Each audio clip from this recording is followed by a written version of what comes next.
Most people, they're either going to chase the money, chase the fame, chase the expectations, or probably just going to join the rat race because they're scared of not being normal.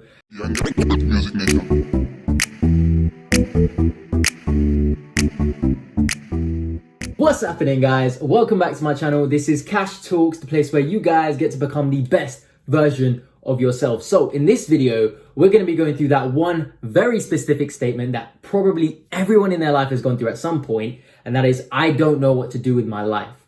Yes, I get you when you say this. I resonate with you. I feel you. I 100% get you all over because I have 100% been there. So in this video, we're going to be going through exactly what you can do to figure out what you're going to do with your life. I think pretty much every single person has gone through this question at some point. And if they haven't, they probably will in about 10 or 20 or 30 years when it's going to be a lot harder to figure out what to do with their life. And that's why it's so good that you guys are figuring this out now, because most people, they're either going to chase the money, chase the fame, chase the expectations, or probably just going to join the rat race because they're scared of not being normal. And then what they'll do is they'll get to like 10 or 20 or 30 years in their life and be like, is this it? Is this it? Is this all there is to my life? And then they're going to feel empty or lost or confused. And then they're going to start having relationship problems or parenting problems or whatever other problems that go on in their life because they don't have their career and their true calling in life sorted. Which is why in this video, we're going to be going through discovering exactly that, your true calling in life, what you're meant to be doing with your life. I'm going to be going through the exact blueprint that every successful person knowingly or unknowingly has applied in their life. So the first part of this blueprint is the Japanese concept called Ikigai. So Ikigai basically means life's purpose or reason for being. And it basically asks you to answer 4 different questions in your life. And then based on that, you'll basically discover a sweet spot where everything kind of fits together and you discover true fulfillment and happiness. The second concept I want to go through is the ancient Vedic concept of Dharma. So Dharma is mentioned in books like the Bhagavad Gita, and it's basically all about discovering your duty and your service to the world by understanding your true essential nature and how you kind of fit in the world. Both concepts are powerful concepts, and I decided to basically combine the both of them to give you the best answer in discovering your life path. Understanding both of these concepts and applying them, you're going to have complete fulfillment and happiness with your life because you'll be genuinely loving what you do and serving the world at the same time. You'll be serving more than yourself, and that is a beautiful concept that genuinely brings complete fulfillment and happiness. So stick around because it's gonna get good. The first question that Ikigai will ask you is, what do you love? So this could be either a very, very easy question or a very, very difficult question. Me personally, it was actually a really hard question. So what you need to do is write a list, okay? So write a list of things you love to do. And the way to answer this question is ask yourself, what are you down to do no matter what? 7 a.m., 11 p.m., you're down to do it, whatever it is. Now, don't get confused with things that are comfortable, you know? I see a lot of people who say things like, oh, I love watching TV. No, you don't love watching TV. You love the comfort side of TV. You love escaping reality. That's why you love TV. You don't actually enjoy the TV aspect. You don't enjoy analyzing the characters or the action sequences or whatever it is that is involved in film school. But the point is choose something that you genuinely love. And it's going to take some introspection, and that's okay. So spend time making this list. The other thing is, don't limit yourself to school subjects, okay? That is a big, big mistake, because what's going to happen is you are limiting yourself to all the potential possibilities out there that you could be good at. Now, there's one thing that I was never taught, but I had to do myself, and that is going deeper, okay? So when you think of an activity that you really love, what about that activity is it that you love? For example, I used to love art when I was younger. I was amazing at it and I really, really loved it. Did I love art though, or did I love being creative?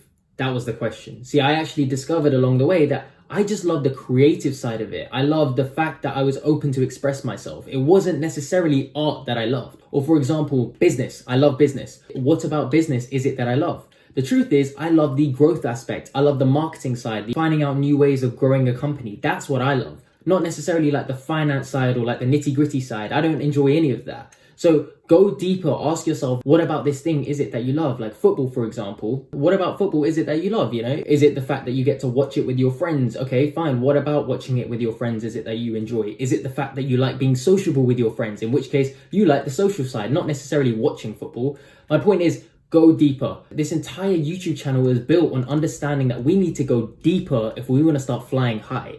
You know, we need to ask ourselves deeper questions if we want to get to being successful and happy and fulfilled in life. Now, because I kind of went through this phase where I was like really stressed and really confused and really lost and felt really down as a result, I want to say something that no one told me when I set out on this journey. And that is that it is a journey. When I discovered these concepts, I was like, okay, great. I need to know my Ikigai tomorrow. I need to know my Dharma tomorrow. And I need to start serving the world tomorrow. But the thing is, you need to trust the process. So obviously I'm going to go through ways in which you can discover yourself and ways you can trust the process. But you need to kind of remember that it is a journey. And as you do things more in line with your Ikigai or Dharma, slowly you're going to get closer to it. You may discover it at the end of this video. There are some people in the world, they've heard this concept and immediately just gone, that's it. I know my Ikigai. I know my Dharma. I'm going to go serve the world. But there are some people, it just takes time. It's a journey and it's all about loving and enjoying and trusting that journey. Now, the next question Ikigai asks is, what are you good at? Now, I personally don't like this question. The reason being is because you can always be good at anything if you just put your mind to it. So the question I prefer, which is where Dharma comes in, is what is your nature?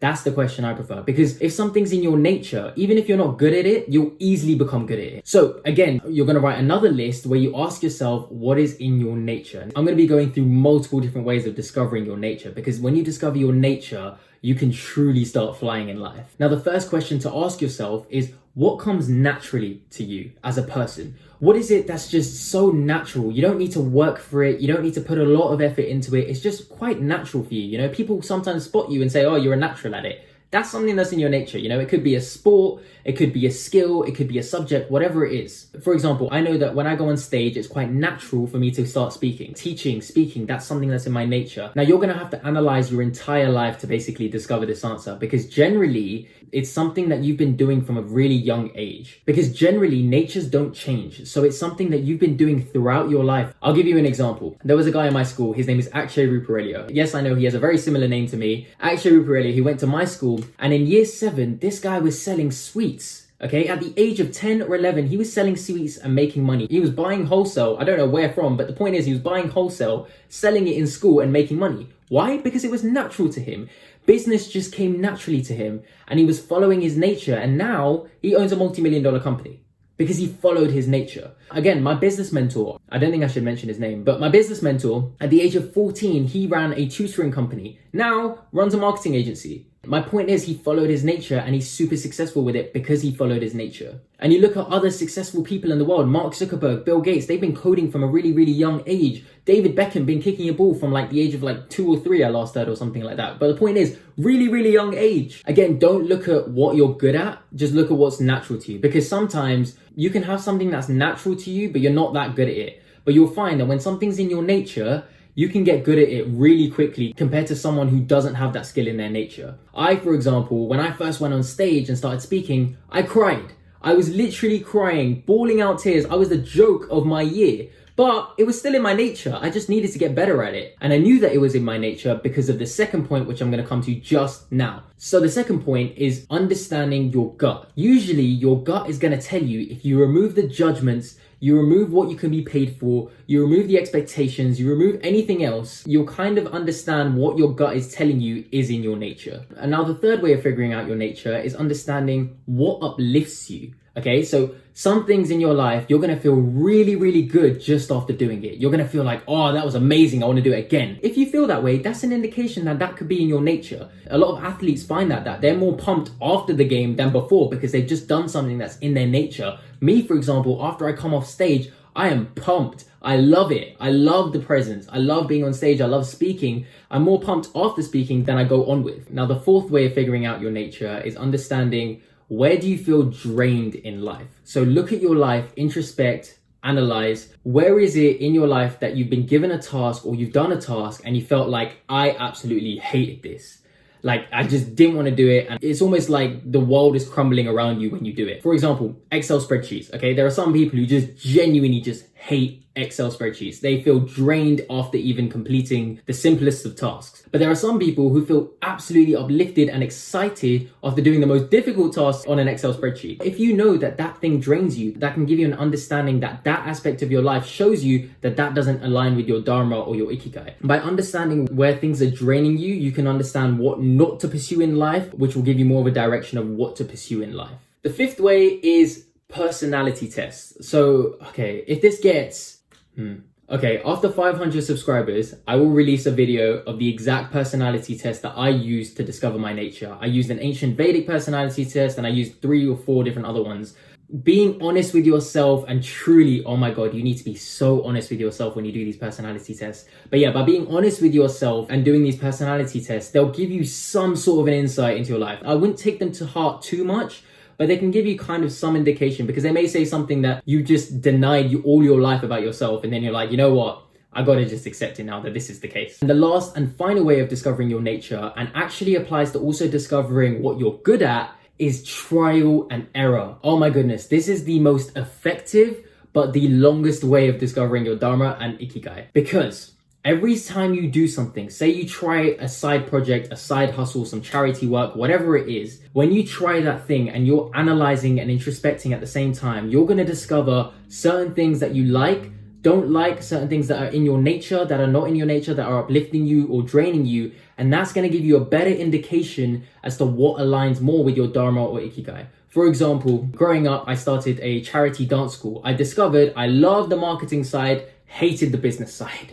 I joined a startup company after leaving university where I did marketing and sales. I discovered, okay, I'm pretty good at sales. It's something that comes natural to me. Then I went into actually a sales role and I discovered actually, I don't like sales. It's draining me so much. And I discovered maybe it's not in my nature, but what about it did I like? And I discovered it was just the idea of speaking, of being expressive, of inspiring the customer. That's the aspect I liked, not necessarily the selling to make a quick buck. That didn't uplift me. It was inspiring and teaching the customer about the product. That's what I enjoyed. And that's what made me a good salesman. So again, all of this will come with introspection, self-reflection, self-analysis. But the point is, keep doing things. Just keep trying new things, putting yourself out there. You don't need to try everything, but that's the point of smart trial and error. You discover what you don't like, avoid that, and then move on to what you do like, and then keep going. It's definitely going to get you closer to your Ikigai and Dharma. So just remember that most successful people have all followed their nature. That is just a fact. So if you really want to be happy and fulfilled and successful at what you do,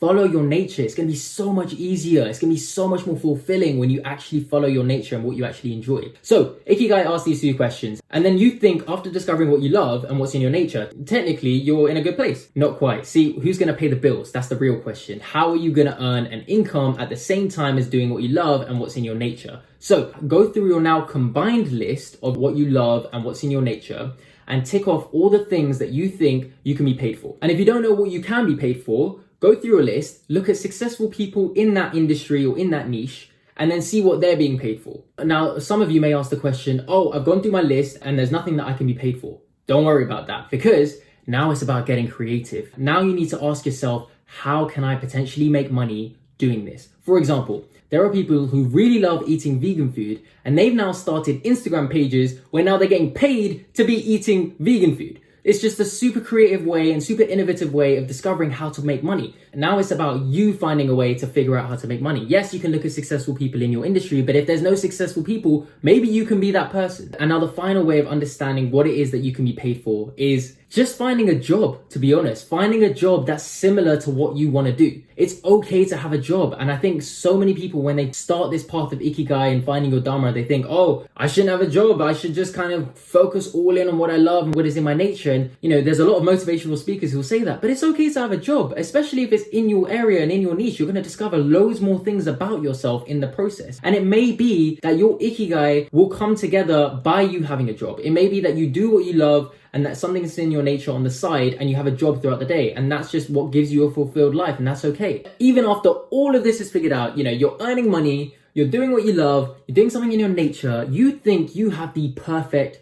life. You are wrong. The reason being is because you're going to get to a stage in your life where you're going to feel empty. You're going to feel, is this it? Because after 10 or 20 years of doing the same thing where you're earning money, doing what you love, and doing something that's in your nature, the human mind gets bored. You're going to question, is there more? And that's where the final question of Ikigai comes in. And that is, what is it that the world needs? And this is where Dharma also comes in. So Dharma combines your nature and where you fit in to serving the world. So this is all about how you fit in as a person into serving this entire world. Now, before I get into that, you're probably going to ask, why is it that we even need to consider this question? The truth is, it is our human nature to be a servant. A lot of people aren't going to say this, but the truth is we are natural carers. We are natural caring beings. See, society will tell you to be selfish and work on yourself and focus on yourself and all these other really selfish habits. But the truth is, our heart, at the core of everything, just wants to love and be loved and wants to make a difference. So ultimately, this is why Ikigai and Dharma are so important. You know, this is ancient stuff from thousands and thousands of years that has understood the nature of human beings and incorporated it into your career and understanding your life purpose. So how do you find what is your purpose? Ask yourself, what are your pain points? What areas in your life do you find frustration with the world? What is it that really, really ticks you off? For me personally, it's knowing that no one else knows this stuff. That annoys me. So again, make your list and ask yourself all the things in the world that you feel need to be solved. Then combine all of these things and ask yourself, where do you lie? Now, you may have a perfect answer or you may not have a perfect answer. But the point is, you will have an answer to start with. You start there and you move forward and you trust the process and you try and you have failures and you have moments of success. But the point is, you just keep trying eventually to one day discover your Dharma and your Ikigai combined. Now, in terms of discovering the answers to all these questions, the best way of discovering the answers to all these questions is only if you have good habits. If you have good habits, you're going to discover your true self. That is what life and personal development is all about. Uncovering all the conditionings that you've had throughout your life and discovering your true self and then flying high with it. That is literally what personal development is all about. So when you have these good habits, you're going to be better able to come up with the answers to these questions. And that will help you discover your Ikigai or Dharma faster. So I'm going to be making a video on effective habits that you can incorporate in your life to help you better manage your life and better come up with answers to things like this. So if you really want to hear that video, hit the subscribe button. And if you really like this video and genuinely found it impactful, please share it with your friends. Please like the video and please comment down below. I'd love to get your insight into exactly what you've discovered from this video about yourself or what you plan to discover about yourself from this video. So like the video, hit the subscribe button and comment down below and follow my Instagram because I'm going to be releasing more videos all about career and success. I'm going to leave you guys there. Cash Talks is out. Hey, you see this? I got a little remote. Okay, I should probably start video now.